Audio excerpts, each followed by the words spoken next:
بسم الله الرحمن الرحيم اللهم صل على محمد anigu waxaan ahay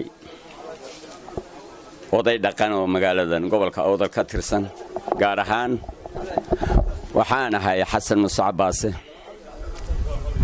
afhayeenka golaha dhaqanka ee gobolkan waxaan ka warbixinayaa war xalay iga yaabiyay oo la yaabay waxaan ka tirsanaa golihii dhaqanka ee ku meel gaarka ahaa ee gobolkan marka jiri jiray oo hogaamin jiray waqtiga suldaan cabdiraxmaan jaamac dhawal waxaan ka tirsanaa 17 xubnood ee saxeexay waraaqda saamiga gobolku ka cabanayo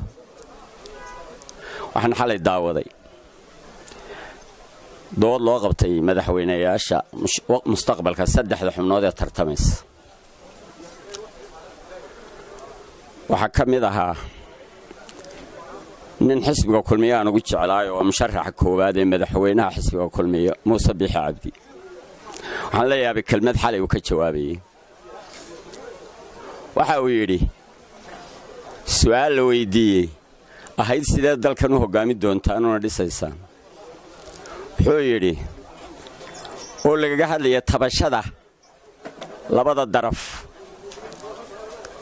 ka jawaabay ninkii ka horeeyay wuxuu kaga jawaabay arinta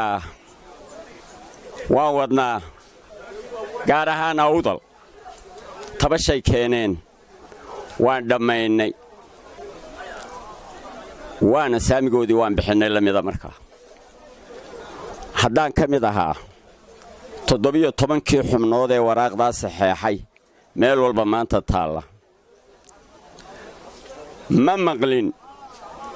dhamayntaas la dhameeyay haddaba hadduu yahay ninka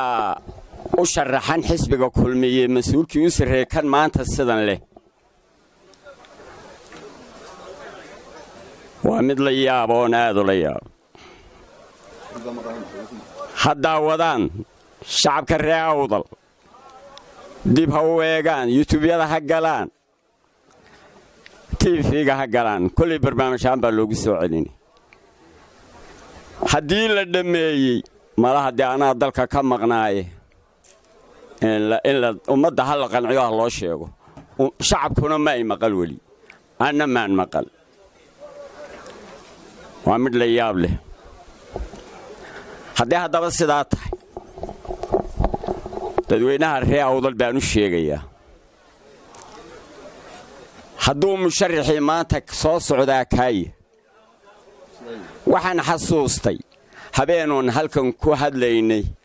oo madaxweynuhu ag fadhiyay muuse biixi cabdi waxa uu yidhi haddii imika saamihu idin saxeexo shaqayn mayso ilaa dhinacyadu isku yimaadaan ma saxeexi karo siiraanyo tii baan xasuustay annagoo hoolka rays fadhina uu yidhi waanu is hor joognay isna ma dafiri karo waana la wada joogay taa waxaan u arkayay sharci inuu cuskanayo xasan la yaabay mas'uulka u bareeray isagoo wali hadalkii gaadhin beenta intaa leeg waxaan leeyahay ha ka fiirsadaan dadweynaha reer awdal codkooda halkay dhigayaan waxaan yaabay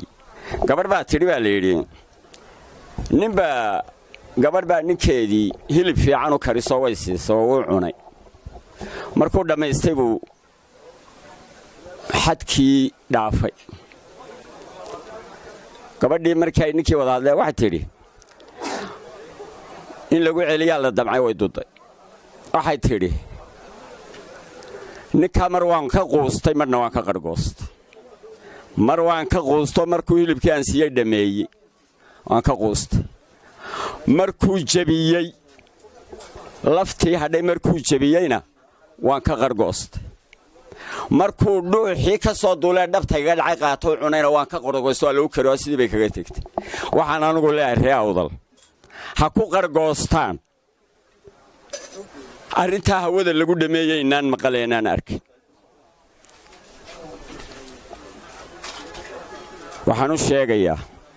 qolihii dhaqanka ee bariga waraaqda qoray dib inay u eegaan waxa ay qoreen iyo halka lagu dhameeyay waan ka baxay